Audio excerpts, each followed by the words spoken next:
Habang bumubuhos ang malakas na ulan, napuntahan namin ang tahanang ito na mayroong mag-asawang nakatira na mga batang inapa.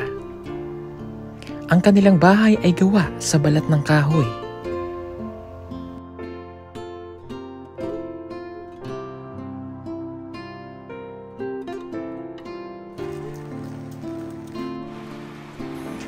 Siya si Randy at ang kanyang asawa na si Maricel, nakapapanganak pa lamang. Wala daw silang pagkain pa para maipakain sa kanyang asawa. Mabuti na lamang at nakapangutang daw siya ng bigas sa baryo, kaya meron siyang naisaing. Kailangan kasi ng lakas ng kanyang asawa, kaya naghanda siya ng kanilang pananghalian. Ito ang hinuli niyang ipon na kanyang sasabawan para maipaulam sa kanyang asawa. Mga kababayan, narito po ang kwento ng kanilang buhay.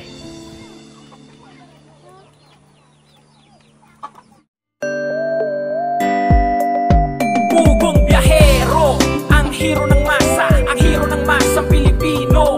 Handang maggala sa kabundukan para ang ating kababayan ay mapuntahan. Ang pugong biyahero, handa na tulungan malayong kababayan na nangangailangan. Hindi namimili kahit pa na sino. Pugong biyahero, hero ng masang Pilipino.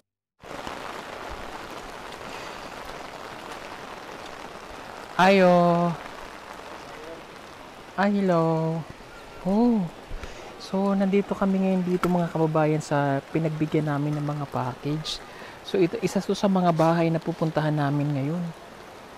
Yung kanilang bahay, ito ay talagang dito sa lugar na to po ay mga katatubo pa rin ang nakatira. Yung mga sinaunang bahay pa rin nila yung ginagamit nila. Balat ng kahoy, dingding nila, ang pinto balat ng kahoy. Ang kanilang atop o yung bubungan ay balat din ng kahoy. Pasok ako kuya. Hello. Pero hindi tumutulo, no? Kahit umuulan, hindi tumutulo. May mga siksik lang. Hi ate. May baby. Kapapanganak mo pala? Kuya. Hello. Anong pangalan nyo? Randy. Ha? Randy. Randy, si asawa mo? Mercy. Princess? Mercy. Mercy? Hala, kakapanganak pa lang niya. Ilan anak nyo? Duha? Ano lutuin mo kuya? Ha? Ano yan? Limokon. Ipon. Anong gagawin mo dito? Ihaw lang. Tapos, Panlangaw siya. wala pa kayong pagkain? Lahat Anong pagkain nyo? Bugas? Wala. Kamuti? Kamot ko sa kanyang bugas. Asan ang kamuti mo? Ayun, nagsaing ka na. Ito yung ibon mga kababayan. Dahil siya katutubo, hindi mo pa tinanggalan? Wala pa. Iihaw mo na kaagad? Tanggalan sa namo dira sir. Sige daw, tanggalan mo. Alam mo kung that is bird, ibon sa amin ang tawag yan, bato-bato. No, para po siyang maliit na manok. Ayun, no?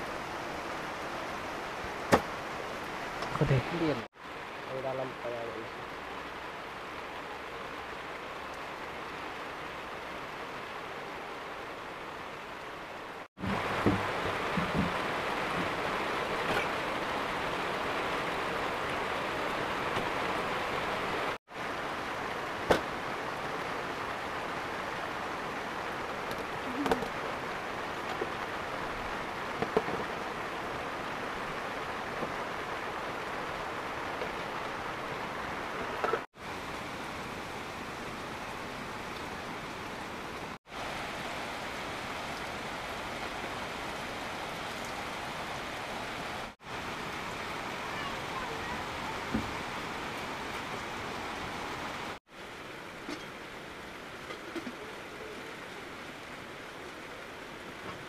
Masasabawan mo.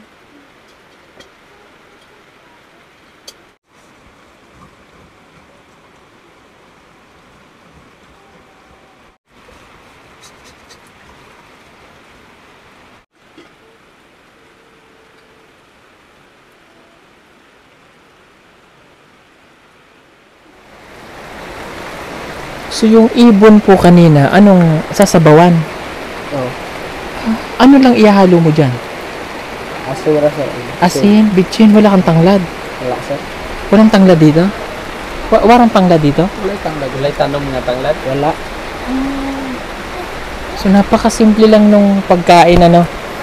Yung inihaw na alamukon o bato-bato. Nag-init siya ng tubig, lalagyan niya ng asin at saka konting bitchin. Okay na, walang gulay. Pero meron sana ditong ano, tuturuan ko siya ng ibang pwedeng gawin dyan. Pwede siyang tinola, kung may papaya. Kasi sa amin nung araw kinakain din yan eh. Gumagawa rin kami yan, yung balid, bato-bato. Nalagyan namin ng tanglad, parang tinola ang luto. Bago na gulay. Yun lang. Tapos ulam mo na sa asawa mo. Kasi yung asawa niya po ay kakapanganak pa lang, kaya kailangan yung masustansya, no? Pila kasi man. Lumupakaan lang sir. Mga araw pa lang. Okay. Dito siya nanganak? Sino nagpaanak? Ang araw pa. Papa mo? Biro yung lalaki yung nagpapaanak sa katulad nila po. No, pag nanganak, lalaki lang. Okay. Okay ka lang? Ang puti ng bata, ah. Ang puti. So, dalawa pa lang anak nyo. Okay. Nag-aral ka? Ha? Wala. So, hindi ka na nakapag-aral. Ano lang nakapag-aralan mo? Sa una sir, tungod kay layo among eskwelahan.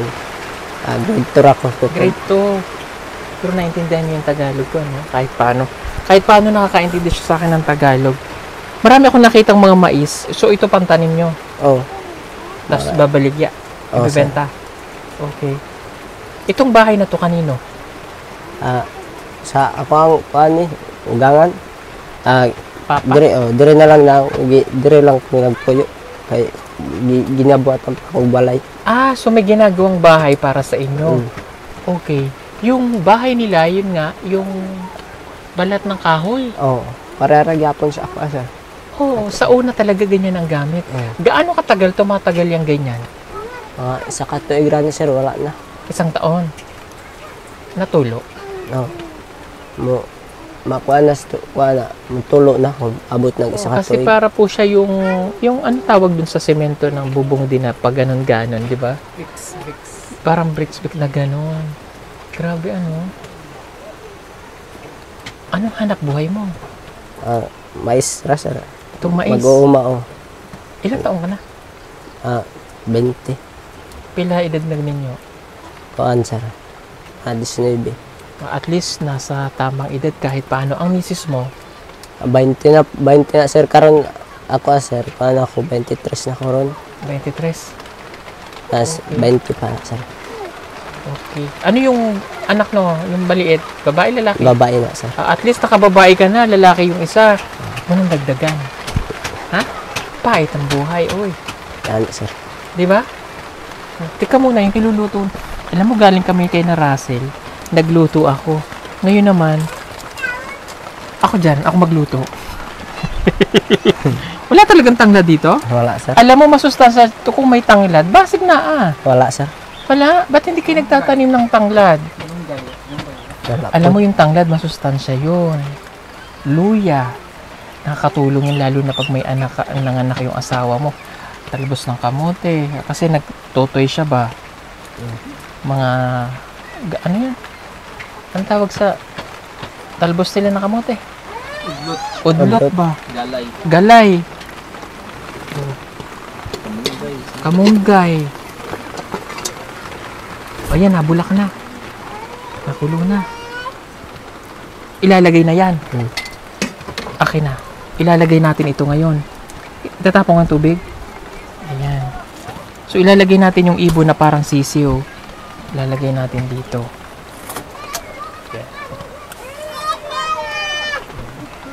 Pengi asin.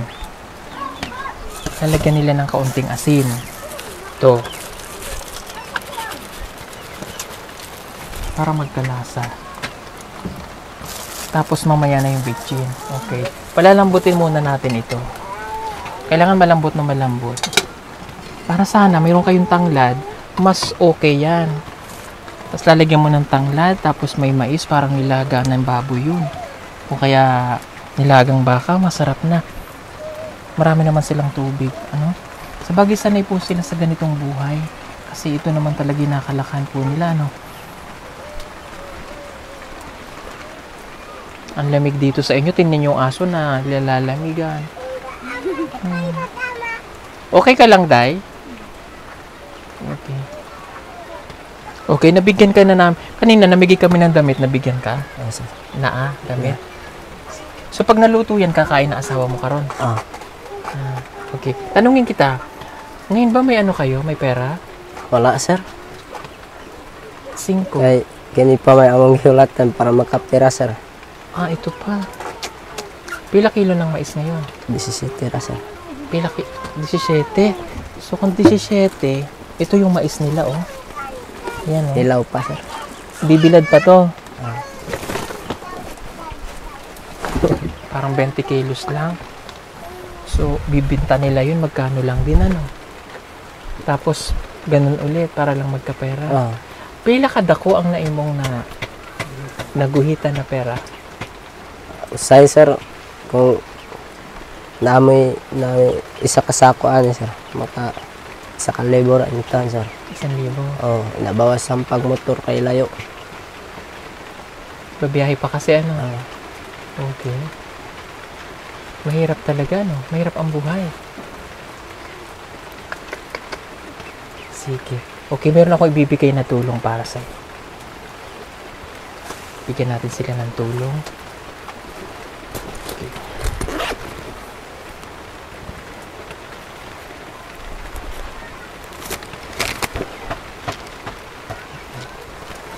Kunin mo tong salamat, sir. gamitin mo sa tama, Sir. Salamat, sir. Okay, thank you. Tapos, wag mo nang dagdagan ng bata, Kung pwede, layo kasi ng barangay nila. Pwede pa in-flat sana. Kasi mabubuntis pa ulit asawa mo. Anong plano mo sa buhay mo? Di na usawa na, sir.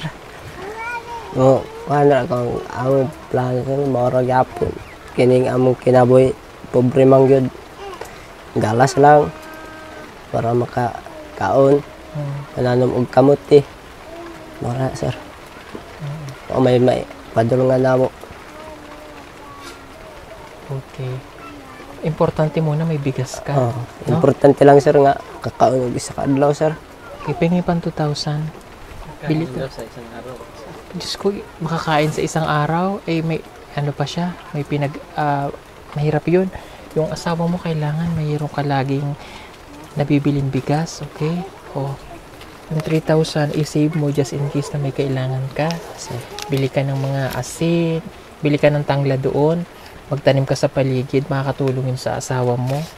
Ha? O, ito bili mo ng bigas, ha? Salamat, sir. Okay, luto na yata yung niluluto natin dalawa. Bumulot siya. Ayan, nilagyan mo na ng betchin. Wala pa, sir. Okay. Nasaan ang betchin? Okay. Nasaan ang kutsara mo? Wagwa na hugasan, sir. Ito, hugasan natin. Ito.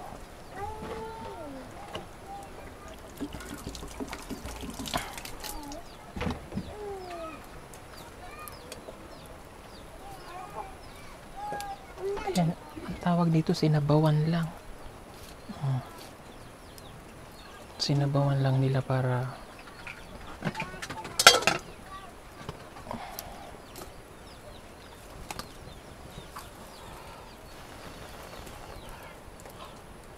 diba?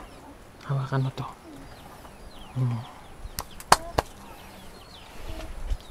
Tapos umuulan pa. Kanina, buti may naisaing kang bigas. Asagikan ng bigas. Ito si cancer ng utang. Nangutang. Oh. Pila utang mo? 100 na, sir. 100.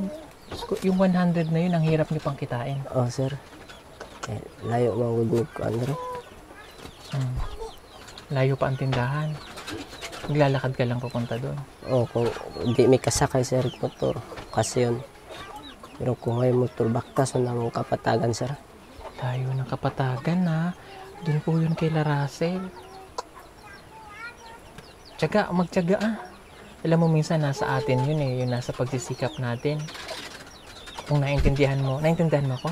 Sir. Kasabot mo Tagalog. Usahay ra, sir. Usahay. Translator ha? Okay, minsan kasi yung kahirapan, tayo yung gumagawa kung bakit tayo mahirap, no? Sa ato, sahay, tinagin mo sa atong kagalingang kalisod. Okay. Ang ikaunlad natin nasa sa atin. Una, yung edukasyon. Kaya lang, hindi mo na naabot yun. So, ang gagawin mo na lang sa mga anak mo. Ang solusyon nila sa kuha, una ang tapos-eskwela, kaya lang wala mo nakuha na. Wala naman yung tiwas mo tapos-eskwela. Oo, sir. Tungod sa kapobrehon na mo, sir, wala magkatiwas. Oo. Ayun. So, dahil sa kahirapan, naintindihan namin dahil katutubo nga po. At saka sa panahon nila, ngayon lang talaga nagkakaroon na ng school kada sitio. Sa una, wala talaga kayong school, malalayo. Oo, malayo, Diba? sir. So ngayon kasi nandyan na yung school, kaya maningkamot ka para mapag-aaral mo ang imong mga anak. Ha? Oo, sir. Okay, doon mababago yung buhay natin. Huwag natin iasa lagi kung ano lang yung nandyan. Diba? Halimbawa, yung bahay nyo, tumutulo. So, paano ba natin siya magagawa ng paraan? Kumpunihin mo, gawin mo. Diba? Kung ang dingding natin ng bahay ganyan lang, pwede naman tayong kumuha ng ibang paraan para hindi ganyan ang dingding ng bahay. Diba? Kasi kung pababayaan natin yon, masisira. So, parang tao din yun. Kung pinabayaan mo ang sarili mo, hanggang doon ka na lang. Ano? Kaya yun po yung tinuturo namin sa kanila, yung edukasyon. At saka, mabago ang sarili. Ha? Teka lang, wala na palang apoy.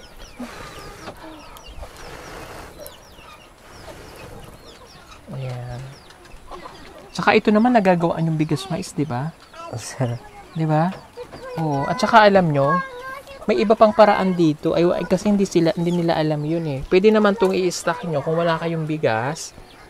Tawag sa amin bualaw, binatog. Pwede ito papakuluan nyo ng matagal. Kahit nakastack to, i-boil lang ng matagal hanggang lumabas yung, kung maganda yung malapot eh. Tapos, kahit matandaan na siya, lalabas yan, ibabad nyo muna overnight ang tubig. The next day, pakuluan nyo siya hanggang ilang oras, 3 oras or what. Pwede nyo siyang alternative na bigas. I know, bigas naman nila ito eh. Kaya lang pag ganito, binibenta nila. Pero pagka yun, pinabulukan nila yun ng matagal, ang tawag doon bualaw, pwedeng ibutang lang din asin. Alternative sa rice. Pato ninyo, pakuanan, sa bukal. Tapos ang kabukal niya, saan asin, no? Asin. Or kung walang asin, kung wala kayong pambili ng sugar, pwedeng asin. Napakasarap nun. Pati yung sabaw yun makakain. Alternative sa bigas. Tapos, sa Tagalog kasi nilalagyan pa namin ng coconut meat. So, yung mura-murang coconut, wala naman dito lubi. So, pwede na yun alternative. Healthy pa siya. Diba? Tawag lubi.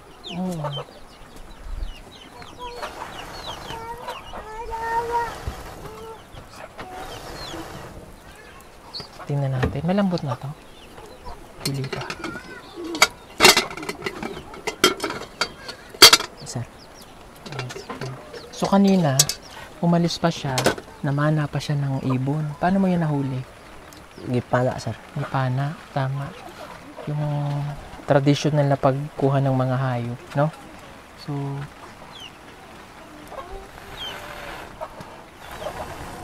So yung survivor po nila, wag natin silang i-bash. Bakit pinapatay nila yung ibon? Sa kanila, yun po kasi mga katutubo. So yung pagkain nila, sa mountain din ang gagaling, no? Kumbaga tayo, nag-aalaga tayo ng mga manok, ganun. Nag-aalaga rin sila. Pero yun, yung mga ibon na yan, legal nila yun na nakukuha kasi katutubo sila. Pero yung mga baboy ramo, bawal na. Dili. Dili. Dili sa amo Basta katutubo naman no? Walang problema. Pwede sa kanila. O, kasi yun yung pagkain po nila, doon ang gagaling. Luto na ba? Pa, sir. Di pa? O, pabubulakan pa. Okay. Ayan. Hindi ko pa natikman yung ganyan. Napakasimple lang ng pagkain nila. Anong oras kayo natutulog? Okay. Walang orasan. So ngayon po ang oras natin ay 3:00 na ng hapon.